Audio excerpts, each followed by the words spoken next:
I am Lorinda Malone. I'm the associate professor within the College of Education and Human Sciences and also faculty member of the. I'll turn it over to Juliana. Then Juliana, you designate the next person to present. Let them introduce themselves and then they can jump right into their presentation. And let's begin. How does that sound? I'll turn it over to Juliana. Then Juliana, you designate the next person to present. Good afternoon, everybody. My name is Juliana Taken Alive. I am a citizen of the Standing Rock Nation where I live and work. Also, I am the Director of Regional Partnerships for 7 Generation Games. And I've been with them for about a half a year, about 6 months. And I've been a teacher and administrator. I worked at the Tribal College, Sitting Bull College, for a number of years before going off and pursuing my doctorate degree and joining 7 Generation Games. So I will turn it over to Dr. DeMars. So I am Anne Maria DeMars. I am a faculty member at National University teaching computing and engineering in the graduate program. I also teach a middle school class on the Spirit Lake Nation online. And I also, with Juliana, I'm a co-project director of the Growing Math project. So I'm going to talk about the research part today. And everybody that I tell this says it's about damn time. So normally, you know how research gets funded is somebody at MIT or Stanford or, so as I was saying, how research happens is generally, research funding happens is I'm at Stanford, I come in and say, I have this idea for education. Teachers should have headsets like NFL coaches. And so some funding agency gives you $3 million, you build these headsets, you come into the schools and the principals say, you know, we actually really need a copy machine that doesn't break every 200 copies. And the teachers say, that's not really what, and then the person says, oh no, but we spent $3 million, here's our thing, don't you like our thing? So Juliana and Maria and I said, you know, before you fund another dime, you should send people out to the schools and you should ask them what they need. And the National Science Foundation said, that's a great idea. You should do that. Did I mention I live in Southern California and this was January and February? And so I went to North Dakota and South Dakota and Minnesota and Michigan. And Juliana laughed because she was already living at Standing Rock. So she's like, okay, fine. And so that's what we did. And what the research turned out, I will just tell you, is not so much the way the funding agency wanted it to be. But that's a little hint there. So the question we asked is, what factors do experts, who are people who have been in the field for a very long time, perceive as impacting the science, technology, engineering, and mathematics achievement of students in rural schools with predominantly Indigenous students? And I'll explain our schools in a minute and why. We specifically focused on rural students. We know that's about half of Indigenous students, but we figured there are differences, that the turnover in the schools is much higher. You have many more first-year teachers. You have much less availability of professional development, and it's costlier to get it. And schools are also different. You have a higher proportion of white students and a lower proportion of every other group except for Indigenous students. In rural areas, you have fewer people with college degrees, and over the years, the discrepancies tripled. So we wanted to focus particularly on rural areas because we figured a lot of them were understudied, and you couldn't just generalize. We also wanted to focus on Indigenous students particularly. We knew that adults in rural areas who are Indigenous are less likely to have a college degree. They're more likely to be living in poverty. And also different things make a difference. Like the National Indian Education Study found that schools that have more material on Native American and Alaska Native students in their library, in their media centers, in their curriculum, they have more Indigenous students who are high achievers in math and science. So he said, we're not going to study these schools relative to some other school. We're going to study them in their own right. And we went and we interviewed 40 educators that had at least 5 years experience and a bachelor's degree and experience at least 2 levels of education. So they've been a teacher and a paraprofessional, they've been a teacher and a principal. But what you'll see in the schools, we over 90% of the students at every one of these schools were indigenous. And all of the schools were in areas that were unquestionably rural. So they were from towns of less than 100 to somewhere around 4,000. And as far as their structure, we had schools that were BIE controlled, tribally controlled, public schools, parochial schools. And that's why we call them collectively indigenous serving schools, because we do know that if it's known, it's far preferable to refer to people by their tribal nation. But we had schools from dozens of Native nations, and we had some intertribal schools. So when we say indigenous student serving schools, we're talking about schools, whatever their structure, wherever they are, that are rural schools that are over 90% indigenous students. And just so you know, all the names we use, all the pictures are pseudonyms, they're kids, they're friends' kids. They're not, we promised anonymity, but they're just representative. Our sample, it's 2/3 women, about 2/3 women. And as you can see, the experts really exceeded the minimum. Over half of them had a master's or doctorate, and 92% of them had more than 10 years experience or more.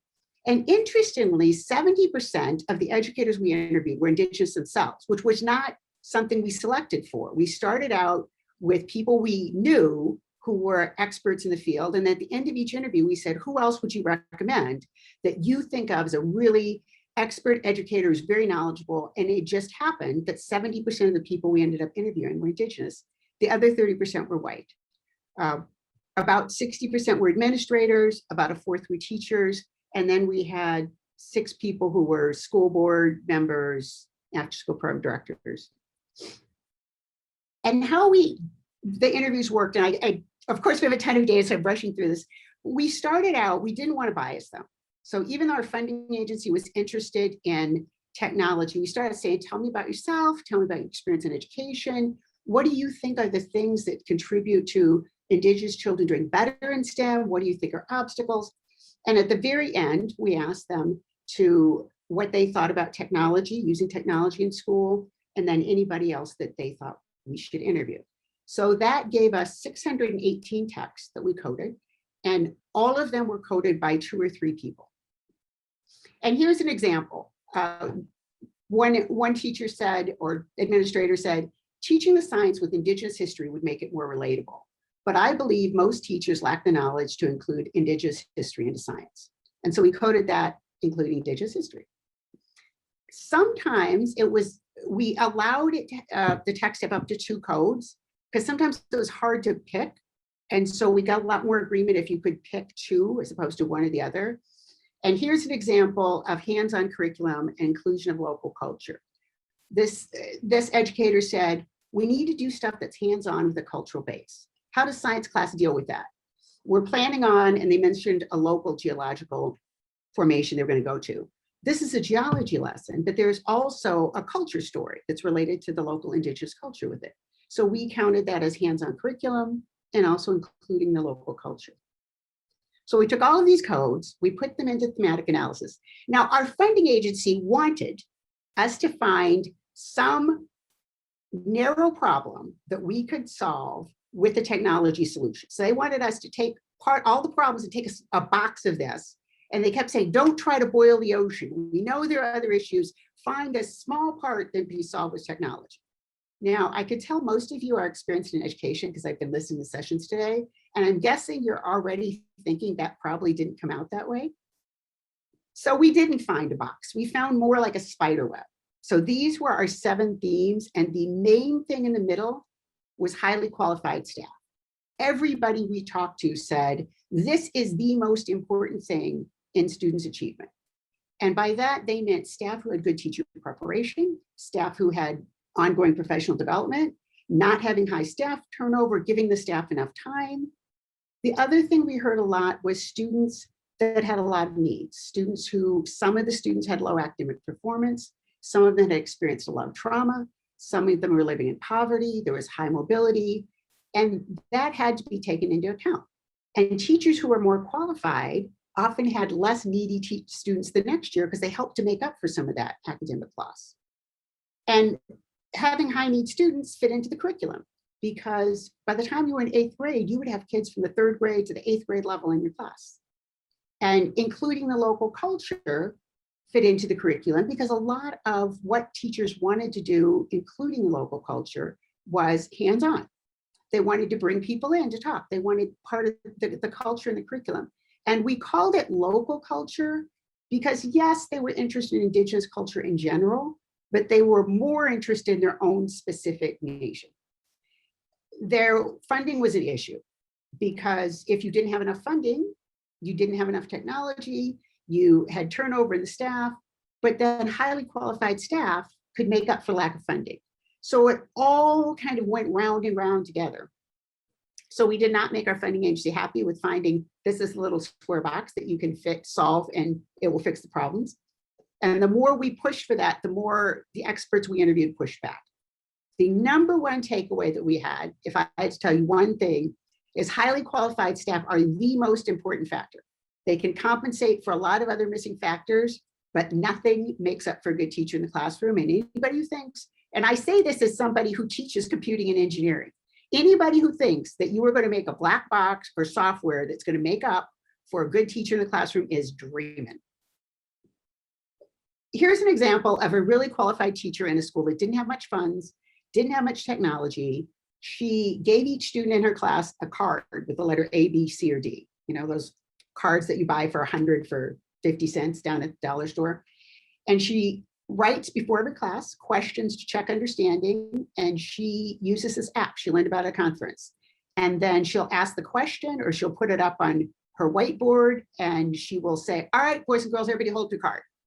You know, is photosynthesis related to, you know, plants, to zoology, to aquaculture, whatever. Then they'll hold up their card, A, B, C, or D, and she will use her phone to scan the classroom.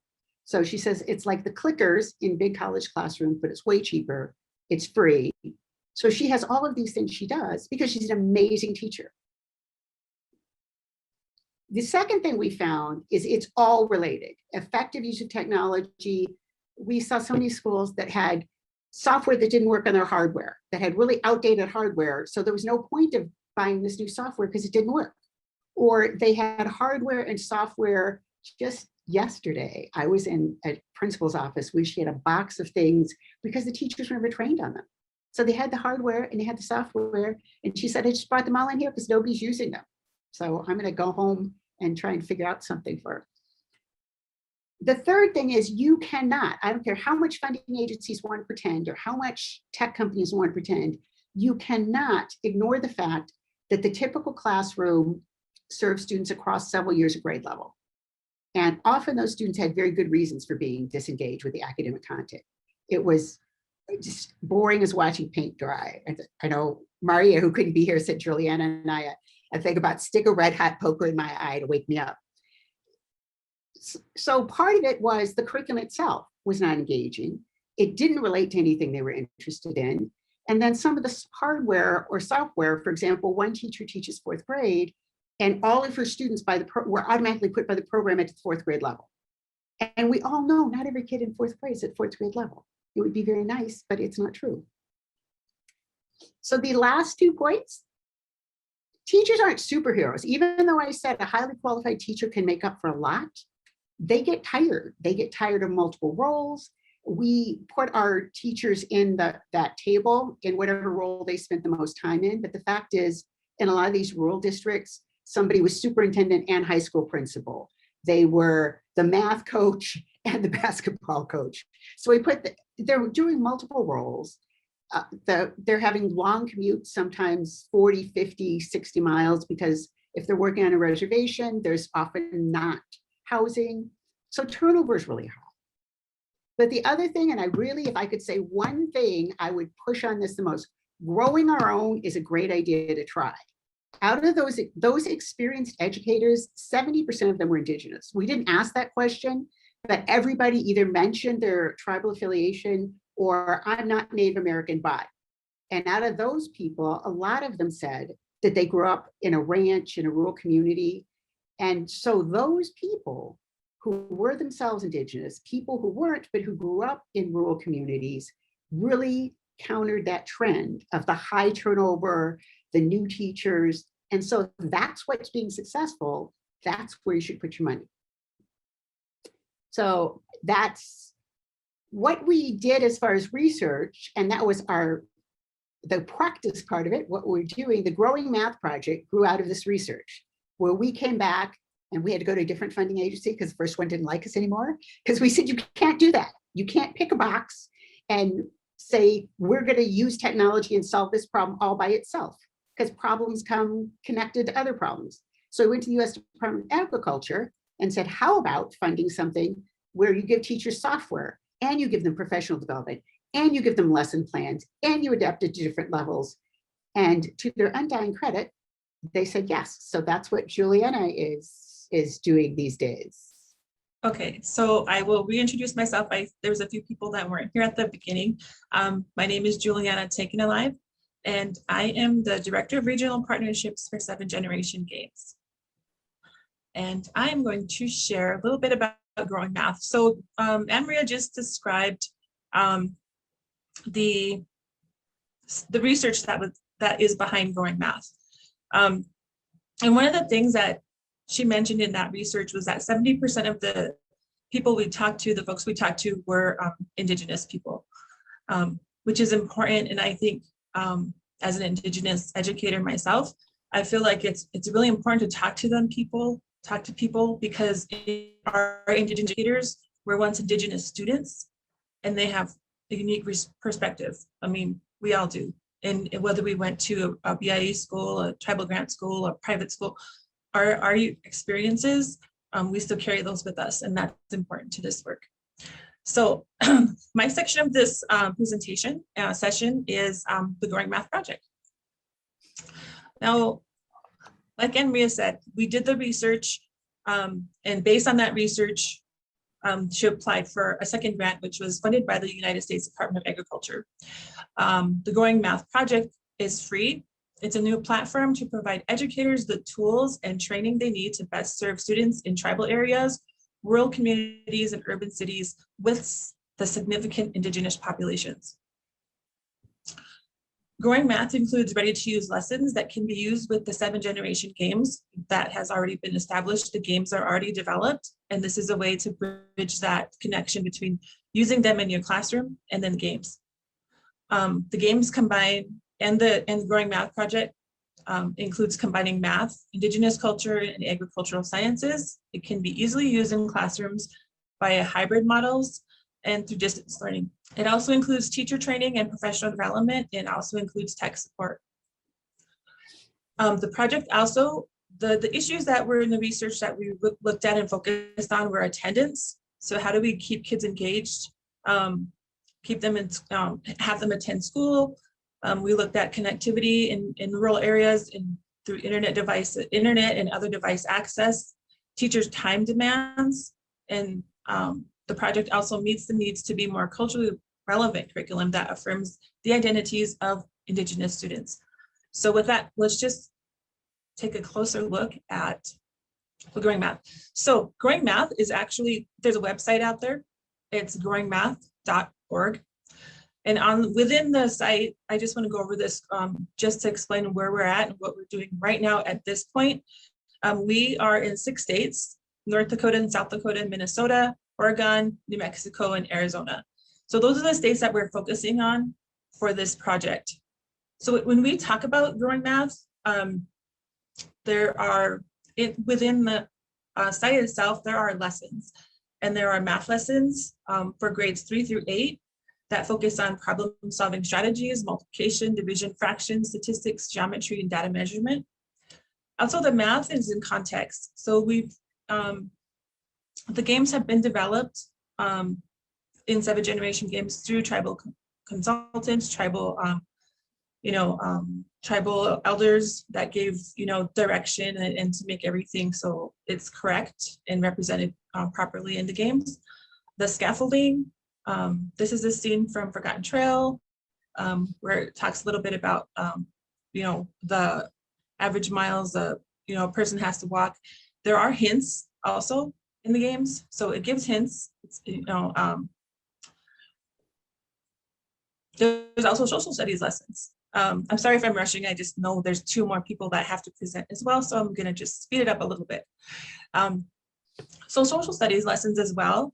There's storylines drawn from culture and history, from past and present, from the tribal perspective.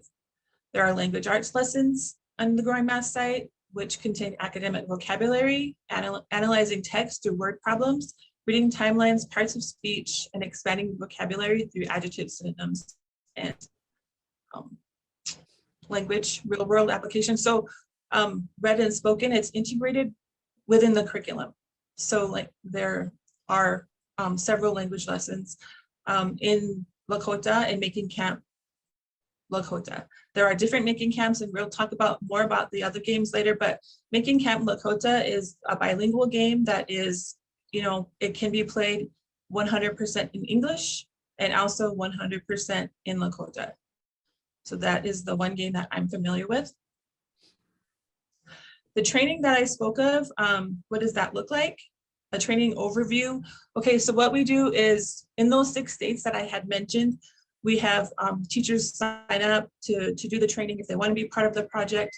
We spend time, via Zoom with them in training. So we go over the Growing Math project, the site that I showed you. We go over resources on the site, the lessons, the video library, the slide presentations, the expectations of time, which isn't a lot. We explore the games hands-on in real time with our teachers so that they get a sense of, how to use the games, what the students are going to see, what they're going to learn. And then the last thing we do is data reporting. So the games also include reports for that report on student progress. So the training in the 2 hours is really focused on Growing Math and 7th-generation games. The expectations and the time for the training is 2 hours.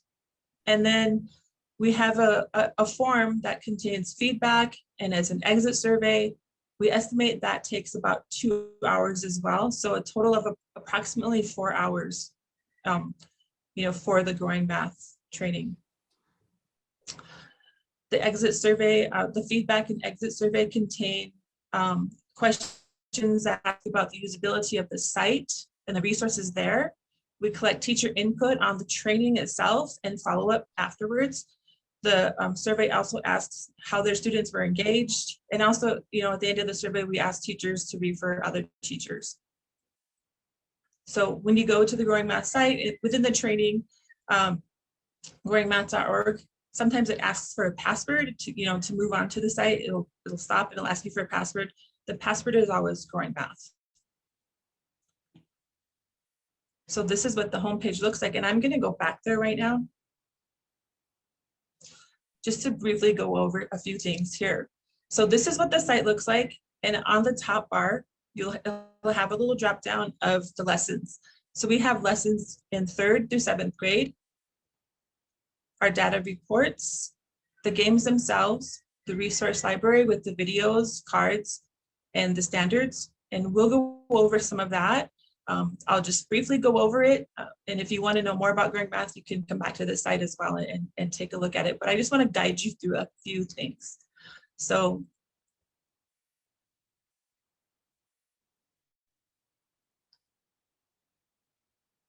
this is the very beginning at the dropdown. What it will tell you here is what games work on the Chromebooks, iPads, and Mac Windows.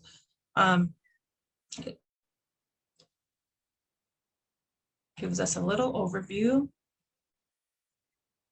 But what I want to show you are the lessons, or just one lesson briefly. So we're going to look at a 4th grade lesson in math. And let's do introducing fractions. Now these are on the site and they're available for teachers to use, at no cost. But what we do at the training is help teachers, we guide them through the site, show them how to use the lessons here, just like this, and also how to make those connections to the games. So that, how are we going to use the games? Well, so this is what the training is all about. The standards will always be introduced at the beginning of each lesson. A summary. Most of the lessons contain a video. Okay, and I'll briefly show you, let me just make sure that I'm sharing my sound. And just a brief sample of one of our lesson videos. Our ancestors used math too, including fractions. Can you hear that? In the days when Inukwezans lived, children kept time by the sun. Her grandmother would say, "Leave for camp when the lake is 3/4 in shadow. The children would return to the camp before dark. When Inukwezans and her cousins arrived at the lake, it was early. None of the lake was in the shadows. See how the lake can be broken into 4 parts?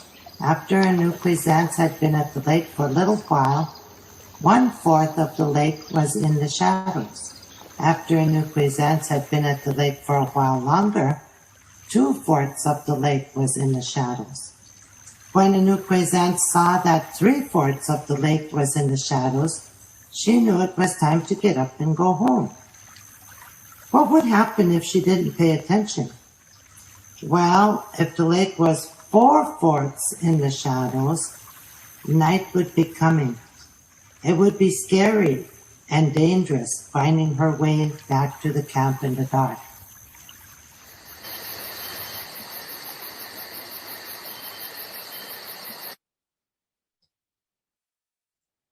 Okay, so that is one sample of, the lesson, and I know I'm kind of rushing through it, and I apologize if I'm going too fast. But like I said, you can come back and visit the site and take your time and look around. Within the lessons, there are also slides, and teachers can use these slides in their as they teach the lesson as well. There's an opportunity for them to copy the slide themselves and put that into their Google Classroom so that they can share the slide with their students either via Zoom or in the classroom on a smartboard, or they can assign it as they can assign it in the Google Classroom for students to look at individually. So there's videos, and then when you get towards the bottom, it kind of tells you which games it goes with. You can go on to that game and play it, and at the very bottom there'll be more games that are that's on the site, but more lessons at the bottom that you can use, click on and take a look at those. So when we're talking about games specifically, you click on that games tab. Like I said, the games for Chromebook are here, iPads, Mac, and Windows. We can look at those really briefly. So you just kind of get an idea of what games are there developed already for Chromebook: Making Camp Premium, Making Camp Lakota, Making Camp Bilingual, the games for grades 5 through 7. And there are other cultures too. There's, the Aztec Story Begins, Aztec Meets Maya. Oops. For iPads. On iPads, you can also get Making Camp Premium. There's a little code right here if you want to use that one to put the app on your Apple device. Making Camp Lakota, Fish Lake. There is some augmented reality here. The augmented reality flashcards are also here. So you download these cards, use your device to hover over, and then the numbers will appear in augmented reality, which is really, really cool. And kids like to do that. Oops. And then for Windows or Mac, again, we have Making Camp Premium, Lakota, Making Camp Bilingual, Fish Lake. So these games, during the training over the course of the Growing Math project, we will, as we train teachers, we'll walk them through how to access these games. Excuse me. So when we're talking about data reports, there's a short video here I want you to take a look at. The data reports are going to show, this is kind of a snapshot of what one looks like. It has for each student, the activity, the standard, and then the points that they earned and how many answers they got correct. So that's kind of a snapshot of what that looks like. But let me just show you this. Second generation games. How to use our teacher reports. If you have a school or classroom license, you will get a link to the teacher report site. Email info@sevengenerationgames.com if you need this link. Next, register. Just make up a username and password.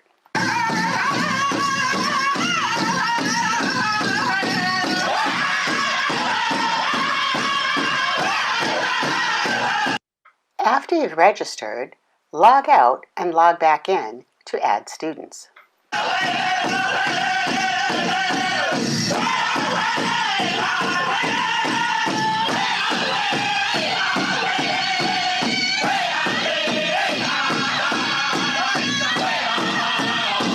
To add students, click the Add Students button.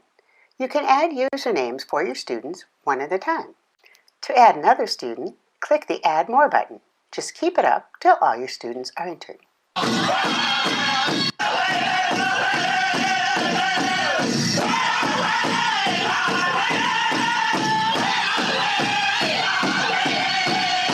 If you added too many lines, just click the Remove button to remove that line. When you've entered all your student usernames, click Submit. Where's Gonzalo? If you enter a username that doesn't exist in the database, it's not going to be added to your class list. Only usernames that exist in the database will be added.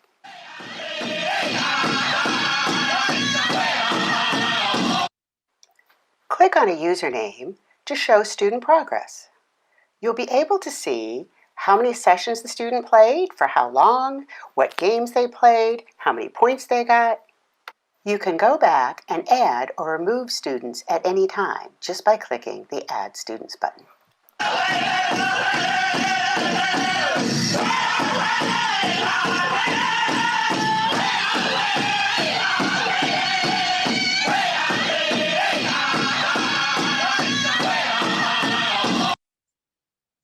Oops. Okay, so that's the data reporting, a brief overview of that. And I went over the games, really quick, really briefly. This is what augmented reality would kind of look like through your device. This is just a screenshot. When you hover over that, the answer, the numbers will appear just like that. Kind of like a Snapchat type of thing. And it's really interesting. The resource library is here. So let me go back to the beginning, the very beginning of the webpage. So also teachers can sign up. And like I said, in the slides I showed at the very beginning, teachers get compensated for their time for doing this training. It costs schools nothing to participate, but just the time and the level of that 4 hours-ish, a little bit more sometimes, maybe a little bit less time, but it's, we'll pay teachers $40 an hour, for their time to participate, to do the training, to give us the feedback survey.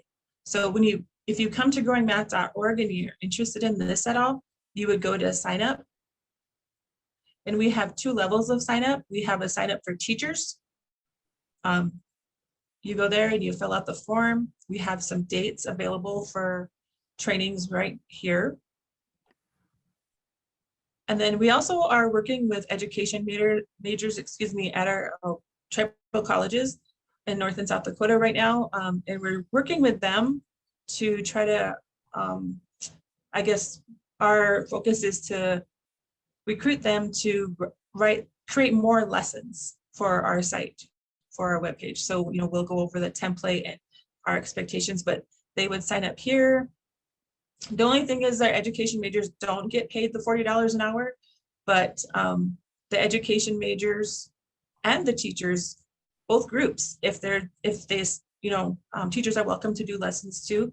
That's we'll talk about that in the trainings as well, but we'll pay you, we compensate them for each lesson plan that we publish on the site, $50 per lesson plan. So, there's a little bit of money to be made there if someone's interested in helping us develop more lessons, because the goal is to have more lessons for teachers to use that are already made.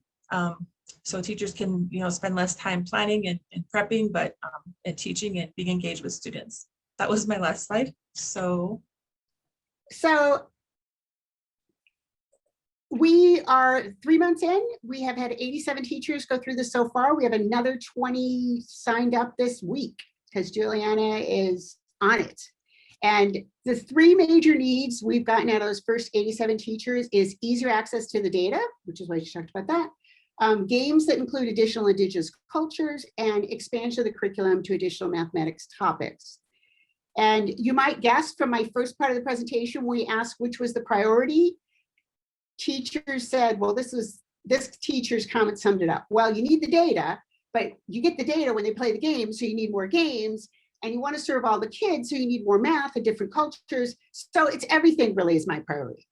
So number one, we are collaborating right now with teachers on developing teacher reports that have an identical format, single sign-on and registration. So what Juliana showed you, but just making it easier to access everything.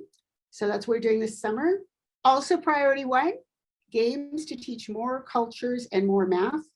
All of our games have a similar format. There's an introductory story, whether it's the Ojibwe migration or going to a powwow. And then there's 6 to 12 math activities set within that story, like moving with your tribe across the plains. There's 6 to 9 cultural activities, usually videos narrated by elders or sometimes by kids. And then the points they earn, they can spend in activities like a virtual wigwam or teepee. And students really liked the Making Camp Lakota, where they could play games. And this is what Making Camp Lakota looked like. 40 seconds of the latest game that came out this week. It does not have sound, so if you don't hear any sound, that's why. Can you see this? So this is our newest game that came out this week. They're at a powwow, they're spending the money they earned by answering all these questions. They go to the vendor tables.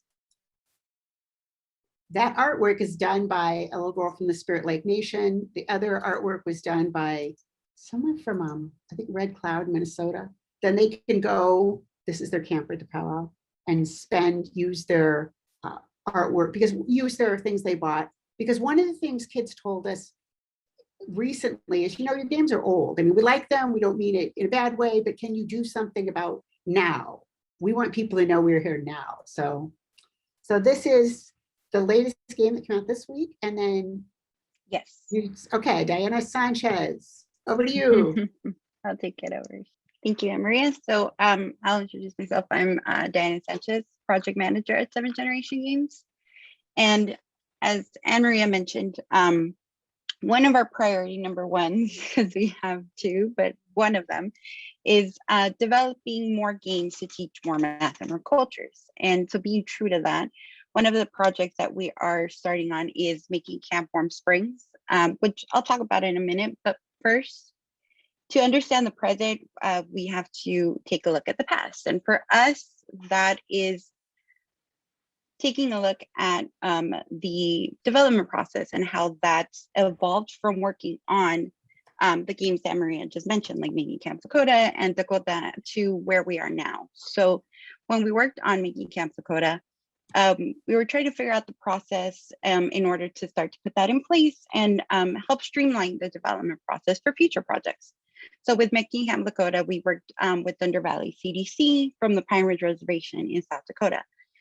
We worked with tribal members and discussed what it was, first, what they wanted to accomplish with the game, what math did they want to focus on, what aspects of culture would be highlighted in the game, and of course, all of that while making sure that the game was fully bilingual in English and Lakota, because that was really important to Thunder Valley.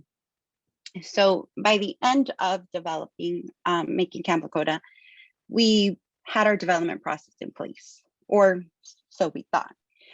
As Anne-Maria mentioned, it wasn't until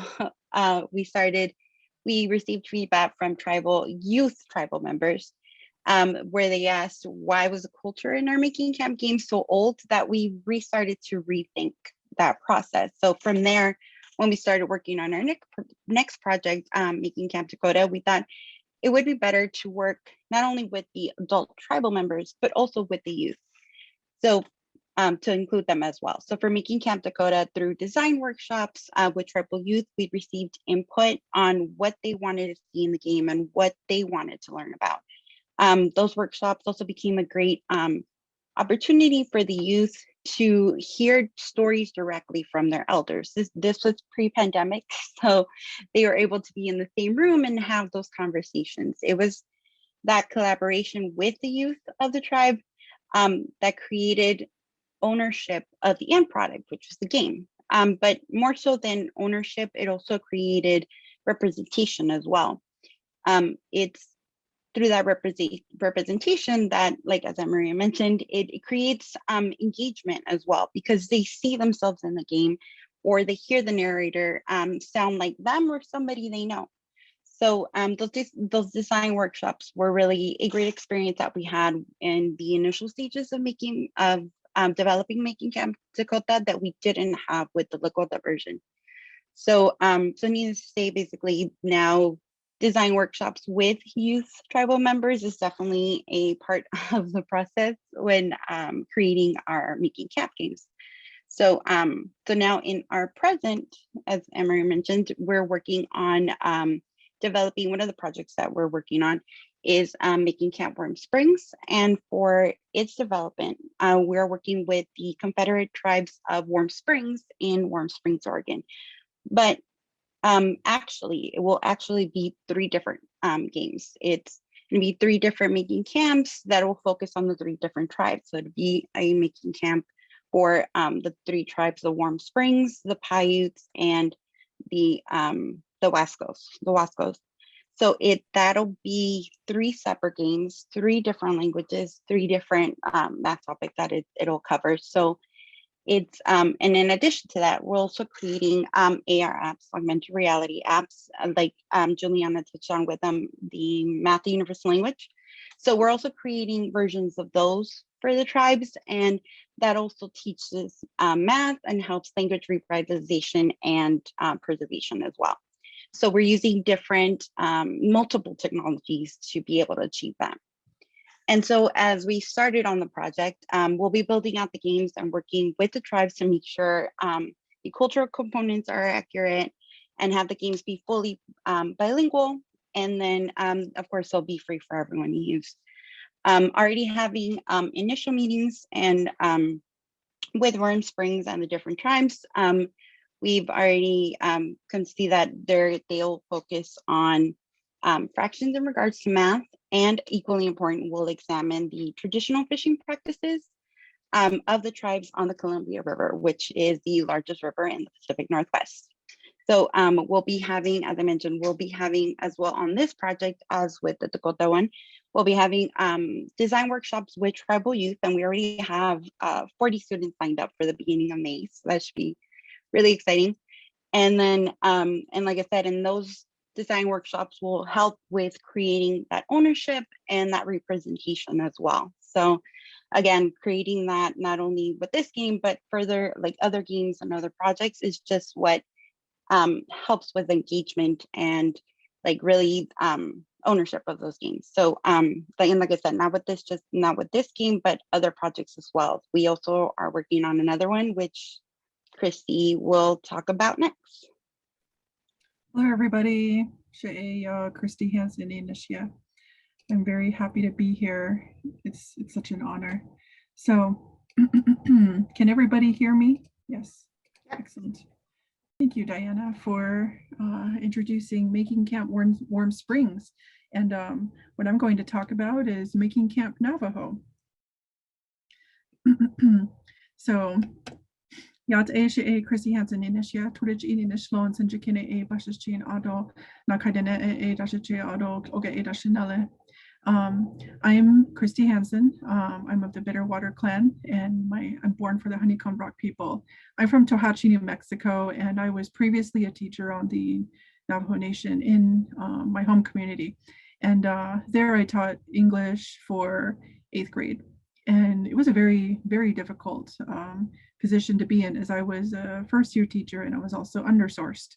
And our school, of course, at the time, I think we were underfunded and underperforming. It was a very, very challenging position to be in. And which brings me to my position here at 7th Generation Games, because I love my indigenous people. I I support them, and I especially have a soft spot for education, even after moving on to Redmond, Washington, where I am now. I'm based in Redmond, which is near Seattle. It's where I live now, and it's where I'm working as community manager. So Making Camp Navajo is our new project, just like Making Camp Warm Springs. We are making a module, sorry, we're making a game for Making Camp Navajo. We are working with Navajo Nation consultants, 3 of them, to bring a new language and culture experience to your classrooms. Michelle Whitstone is also one of our consultants. So everyone wave hi to Michelle. She's joining our project. And so she and our other 2 consultants are also going to be helping us develop in-game math and culture modules and videos. She's also going to, as part of the team, help vet cultural content resources for accuracy and develop bilingual resources for the teachers and students in Diné. What's included in Making Camp Navajo? Well, we have new math and culture modules, new standards aligned lessons on our website, growingmath.org, and we're going to be working on it from May to August, so it will be classroom ready this fall. And Making Camp Navajo, like our other games, is going to be cross-platform and accessible for your students. So it's going to be available anywhere you can connect to the internet. I know that some students on the Navajo Nation have been connecting to hotspots brought to them by the buses. And I think they have these devices that they've been giving out to students as well. And well, that's also something we hope to address with our game too. The kinship terms, just like Ojibwe, Making Camp Premium, it has some clan modules in there. You know, Ojibwe have clans too, so that's something I hope to, you know, develop out with Making Camp Navajo. So this game is also accessible across devices. No matter what device students have, they should be able to play our games. And that includes the tablets, phones, and your desktop PC. And okay, here's our next focus: Diné culture, history, and social studies. We want to incorporate agricultural values and practices of the past, present, and future on and off Diné, but of course with this game we're focusing on Diné. We want to build on the modules, on the models that we have had since the start of the Growing Math program, as Diana mentioned earlier. There is a format that we're following here, where we have like video modules followed by like a short quiz, and some of the video modules like teach a skill, or they tell a story.